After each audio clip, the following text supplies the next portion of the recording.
All right, viewers, those are the headlines in our top focus. After his visits to Israel and Egypt, US President Donald Trump has stated that his speech at the Knesset in Jerusalem was the perfect spot to publicly call on Israeli President Isaac Herzog to pardon Israeli Prime Minister Benjamin Netanyahu. The Israeli PM is currently facing corruption charges. Listen in to what the US President had to say. Thank you very much, Chief. I'm talking about rebuilding Gaza. I'm not talking about single state or double state or two state. We're talking about the rebuilding of Gaza. What's the road ahead for governing Well, Gaza? we'll have to see. I mean, a lot of people like the one-state solution. Some people like the two-state solution. So we'll have to see. I haven't commented on that. And No, I trying to actually get told along. him I didn't want to bring up the pardon, but it was just a perfect spot. It was good. This comes as Trump has urged the Israeli president to pardon Netanyahu in his one-hour address to the Israeli parliament earlier. Remember, Netanyahu was indicted in 2019 in 3 cases, one of which includes receiving almost 700,000 shekels in gifts from businessmen. However, there has been no ruling in Netanyahu's long-running trial, which began in 2020 and has been interrupted rather frequently during the 2 years of the war. He has pleaded not guilty and denied any wrongdoing. Earlier, Trump had also called for Netanyahu's trial to be cancelled. With us on the broadcast is Lieutenant Colonel Avital Leibovich, Director of AJC Jerusalem and former IDF spokesperson to international media. Thank you so much for taking our time and speaking to us on NewsX World. We've been seeing significant opposition to Netanyahu and his war policy within Israel itself. A lot of domestic pressure was placed upon him. Protests have been taking place as well. Demonstrators have also argued that he faces corruption charges. Now we see Donald Trump, the US president, who's now brokered this very important, crucial peace deal, publicly batting for Netanyahu in front of all of the Israeli lawmakers at the Knesset. What significance does this hold, and could this then sort of influence where the trial heads from here? Would Netanyahu be granted a pardon?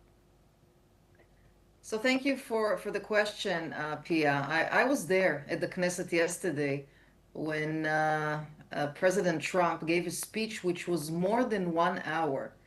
So within this 1 hour, there were a lot of sentences which had significance. I'm not sure this specific one had any significance because basically the way I interpreted the sentences was that he actually likes Netanyahu. And from that perspective, he turned to the president who was sitting next to him and said what he said. But this has no influence on the trial, of course, which has been going on for a very long time. I think quite a few years, and maybe even will take a few more years. So except a declaration of fondness from the Prime Minister, I don't think it had any other implication. And speaking of what we've really witnessed yesterday, we've seen history being made with the return of all of the hostages. They've been reunited with their families as well. We've seen scenes of elation, euphoria, jubilation on the ground. I wanted to understand from you, what were you feeling since you were there at the Knesset yesterday as well? Yeah, it's a great question. Yesterday was a day, I would say, of euphoria here in Israel. 2 years and a few more days, it's a very long period of time. And we saw the condition of the hostages that returned 500 days being in captivity, and this was 7 months ago. So it was very difficult to believe what exactly we will see.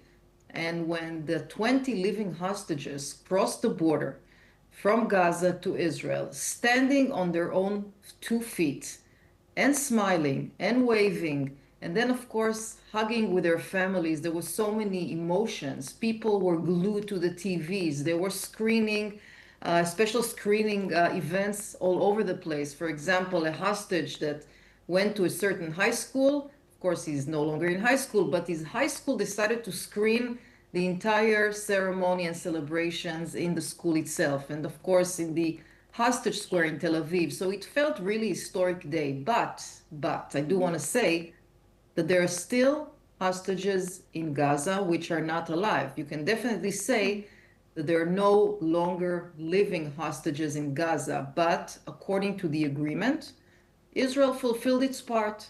It released prisoners, many of them with multiple life sentences, which murdered a lot of people.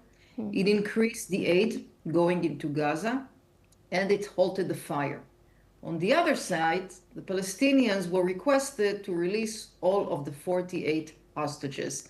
So after they released the 20 living, they released 4 more bodies last night. Now, right now, there's an identification process to see who are these people. But even if they are hostages, there are still 24 additional dead hostages left in Gaza. So we are very anxious to have all of them back. Live, of course, we have them, but we also want those who are not alive. All right, ma'am, requesting you to stay on with us. We're tracking some other crucial updates. We're now learning that Pakistani Prime Minister Shehbaz Sharif and Israeli Prime Minister Benjamin Netanyahu have backed US President Donald Trump for the Nobel Peace Prize. Sharif has lauded the US President as a man of peace and has called Trump's efforts in achieving a ceasefire between Israel and Hamas as historic. Sharif has called Trump the most genuine and wonderful candidate for the award. Now, Sharif's endorsement has come just hours after Netanyahu and the Israeli parliament nominated Trump for the prize.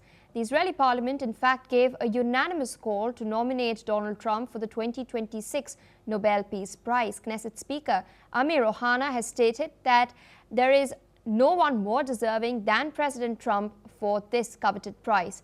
This also comes as last week the 2025 Nobel Peace Prize winner, Maria Corina Machado, dedicated her win to Donald Trump. More news coming in. US President Donald Trump